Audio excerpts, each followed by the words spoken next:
June মাসের 1 তারিখ থেকে কিন্তু চালু হয়ে গেছে ফ্রিতে রাজ্য সরকারের বাস, যেই বাসে মহিলারা একদম 0 রুপিসে যাতায়াত করতে পারবে দীঘা থেকে দার্জিলিং। আজকের ভিডিওটা ছোট হলেও এই ফ্রি বাস জার্নি নিয়ে থাকছে অনেক ইম্পর্টেন্ট তথ্য। তার আগে জানিয়ে দিই, যারা যারা আমার চ্যানেলে আছে প্রথমবার ভিডিও দেখছো অবশ্যই করে চ্যানেলটা সাবস্ক্রাইব করে নিও, ভিডিওতে লাইক করে দিও, হাইপ করে দিও। কোনো প্রশ্ন থাকলে অবশ্যই কমেন্ট বক্স খোলা আছে, পুরো ভিডিওটা দেখে প্রশ্ন থাকলে নিশ্চয়ই করো।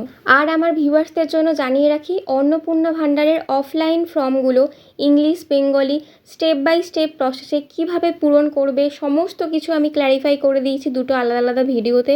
যারা অফলাইনে ফর্ম ফিল আপ করতে চাইছো, কিভাবে করবে জানো না, সব কিছু জানিয়ে দিয়েছি। সাথে করে বলে দিয়েছি ফর্ম ফিল আপের সাথে কোন কোন ডকুমেন্টগুলো অ্যাটাচ করতে হবে।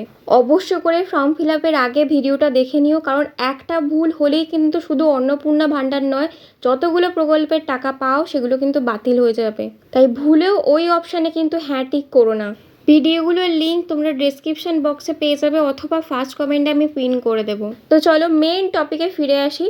সরকারি বাসে মহিলাদের ফ্রি যাতায়াত। এই ফ্রি যাতায়াতের জন্য অবশ্যই করে তোমাদের পিঙ্ক কার্ড বা স্মার্ট কার্ড কিন্তু নিয়ে নিতে হবে। তবে এই পিঙ্ক কার্ড বা স্মার্ট কার্ড এখন অবধি চালু হয়নি। এগুলো যখন চালু হবে আমার চ্যানেলেই প্রথম তোমরা আপডেট পাবে, তাই অবশ্যই করে চ্যানেলটাকে সাবস্ক্রাইব করে রাখবে। আর যতদিন এই কার্ড চালু না হচ্ছে তোমরা কিন্তু ভ্যালিড গভর্নমেন্ট আইডি প্রুফ দেখালেই একদম ফ্রিতে তোমাদের ডেস্টিনেশনে পৌঁছে যেতে পারবে। এবার নেক্সট তোমাদেরকে জানাবো ভ্যালিড গভর্নমেন্ট আইডি প্রুফ বলতে কি কি ওনারা বুঝিয়েছেন। প্রথমেই আসি, যে মহিলা বাসে উঠবেন সেই মহিলার আধার কার্ড অথবা ভোটার কার্ড এগুলো আপনারা ক্যারি করতে পারেন, অথবা গ্রামীণ রোজগারের গ্যারেন্টি কার্ড থাকলেও হবে। আর কি কি অপশান আছে দেখুন, আয়ুষ্মান ভারত স্বাস্থ্য card, driving licence, pan card, এর মধ্যে যে কোনো একটা দেখালেই কিন্তু ফ্রি বাস টিকিট তোমাদের হয়ে যাবে।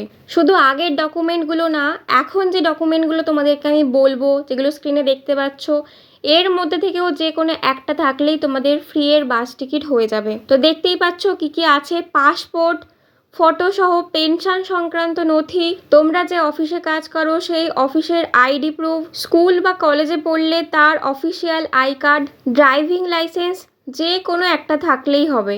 রাজ্য সরকারের যতগুলো বাস চলে সরকারি বাসে প্রত্যেকটাতেই কিন্তু এই নোটিশ জারি আছে। যে বাসগুলো চলে বাসের নামগুলো আমি একবার বলে দিই, SBSTC, NBSTC, WBTC, CTC, CSTC, নামগুলো তোমরা অলরেডি স্ক্রিনে দেখতে পাচ্ছ।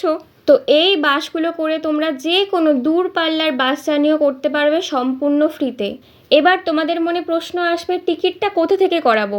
তোমরা চাইলে বাস কাউন্টারে গিয়ে ডকুমেন্ট দেখিয়ে ফ্রি টিকিট করাতে পারবে, অথবা বাস কন্ডাক্টর দাদাদেরকে বললে ওনারাও কিন্তু ফ্রি টিকিট তোমাদের হাতে দিয়ে দেবেন। এবার একটা প্রশ্ন মনে আসতেই পারে যে আমার কাছে ফিজিক্যালি সেই ডকুমেন্টটা নেই, আমি আনতে ভুলে গেছি, সেক্ষেত্রে তাহলে কি আমার ফ্রিতে হবে না? সেটা কিন্তু একদমই না। যদি তোমাদের কাছে ফিজিক্যালি ডকুমেন্ট প্রুফ না থাকে, সেক্ষেত্রে ফোনে যদি ফটো তোলা থাকে সেই ফটো দেখালেও কিন্তু ফ্রিতে তোমরা বাসের টিকিট পেয়ে যাবে। কারা কারা অলরেডি এই ফ্রি বাস জার্নি উপভোগ করেছো অবশ্যই কিন্তু আমার এই ভিডিওর নিচে কমেন্ট করে জানাতে ভুলো না। তোমাদের ফার্স্ট এক্সপিরিয়েন্স কেমন অবশ্যই কিন্তু কমেন্ট করে জানিও।